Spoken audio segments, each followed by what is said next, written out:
consonant skips, quite rare, as I was just pointing out. Another thing that's fairly rare and you should try to avoid is doing any kind of skip or leap across the bar line. Try to keep the bar line going stepwise, either up or down, doesn't matter. But we want a step crossing the bar line. Now, that's not a really strict rule. You can have one if it works, but we tend to like our notes to kind of walk into the downbeat in third species just by step, right up in there. That means we have a little bit of planning to do, right?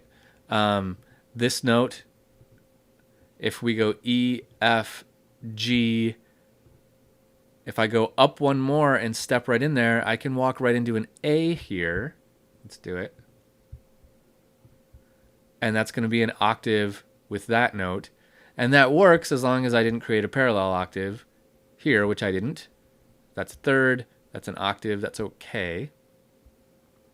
I could have also stepped down here to an F. That's an F and an A. That's a third. That makes a parallel third between these two, but parallel thirds are okay. As long as we don't do like hundreds of them in a row. So I could go either up or down here. Let's stick with going down. And then last thing to point out, just remember that the rules of good music still apply. We talked about this in the last one. We've got to obey all these rules, but we also need to make an interesting sounding melody here, right? With these constant quarter notes moving. It has to end on a unison or an octave. It has to start on a perfect interval between these two notes, between the C and C. So here they're starting on a unison. That's okay. And remember, that is a unison, not an octave.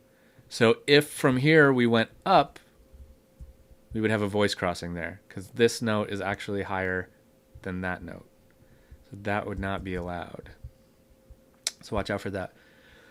Okay, let's keep going and let's learn our two new non-chord tone embellishments in the next video.